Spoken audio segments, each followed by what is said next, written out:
Hey, let's make some snowflake earrings today. You'll see me heading over to my right tool docker and I'm clicking on glyphs where I select a snowflake for this project. I'm going to change it to 1.5 inches in size. It's a decent earring size. And because this is a font instead of an object, I go to my menu, Object, Convert to Curves, so that I can edit this how I need to. I left click on no fill. I right click on red for the outline, and I'm going to change this to a hairline. When I send this over to my laser, it will recognize the hairline as a cut line. I see a few things here that don't need to be cut out, so I switch to one of my favorite tools, Virtual Segment Delete Key, and I clean it up a little bit and get rid of those cuts that I don't want. Now, because I did switch it from a font to a curve, I can grab these nodes and clean up the lines a bit.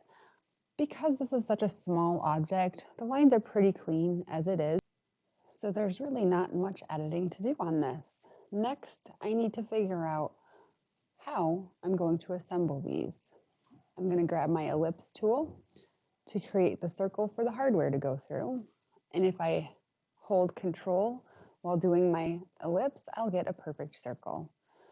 I do use color mapping when I laser cut so that the laser knows which lines I want cut first and which lines I cut last. So for this, I do turquoise outline. This will be my innermost cut.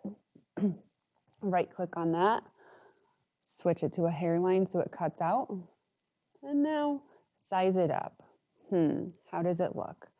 All right, we got to do some figuring out here. I'm going to grab my parallel dimension tool, another one of my favorites, and I can see just how big this tip is. It's going to be a bit too small for the circle and for the hardware to go through, so I'm going to get a little creative. We're going to place it up here. I'm going to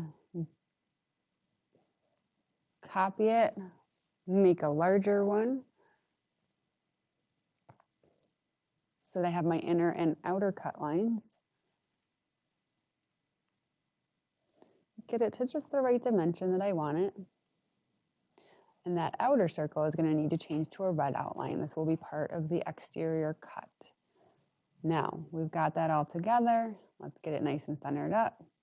Right now, it wants to center itself based on where the original object was, so I drag it away and I start again, so that it's going just based off of the snowflake and not the original circle. Perfect. Now back to my favorite, the virtual segment delete key. Let's get rid of these extra cut lines that we don't need. And voila, we have our circle for our hardware to fit through. I'm going to group this together. I like to select it all and do Control G. There's many ways you can do it, with right clicking and finding the menu, or going up to your top menu. Here I duplicate, Control D, and now I have my pair of earrings. They don't fit on this page size so well, so I'm going to edit that. Oh, too big. Let's make it a little bit smaller. It's still a little large, but oh well. In this case, it's not going to matter much when I send it over to the laser. I go to File, I print, send it over to my Epilog laser. I don't know why these menus aren't showing up right now, but oh well, we'll continue on. Here I'm in my Epilog dashboard, and I'm using one of my scraps because I love to use all the material I can. I never get rid of this stuff, and that little spot is perfect for these earrings. I load in my preloaded settings for my acrylic. I press print, and off it goes to the Epilog. Here you'll see me tracing the outline of it to make sure it's where I want it on the material. It looks good, so I'm going to go ahead and press play. You'll see the laser head move over and cutting has begun. This is actual speed. And for 1/8 inch acrylic, I have found that 10% speed works best for me. I use 100% power and 10% speed. While I only have it going at 10% speed, it still is a pretty quick process with this laser. These earrings took a little under 4 minutes to run total, and they took me longer to assemble by hand than they took for the laser to cut out. That's one thing I really love about my machine, is the efficiency. When you first get your laser. You'll be trying all sorts of new materials, and it's important to test these materials in the different settings. Some you'll need high speed and low power. Others you'll need high power and low speed. There are so many different variations, and it really does just take time and trial and error. I have sped this up again now, and next we will move on to removing the material from the sheet. Quite often, things will drop right out, but because of the intricate cuts of this, they wanted to just stay in place. So here, I've got my weeding tool and my becoming famous fingerless gloves. My shop, I don't know, at this date, it was probably somewhere between 10 and 20 degrees. So it gets pretty chilly. I've got a little heater under my desk. I bundle right up, and these gloves work perfectly. Anyways, back to the earrings. I got that one out. They look perfect, no breakage. That's always the concern with such fine, intricate details.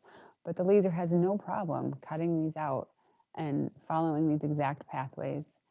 I'm going to get my material out of the way, put it back in my scrap pile because I will use it again. And now it's time to start unmasking. It's a bit tedious when it's such a delicate piece because it came out just fine. There was no breakage, and I do not want to break it now. So carefully trying to get that edge up, and then I can peel away. Since my laser is so much quicker than I am, we're going to speed this up and move on to the next step.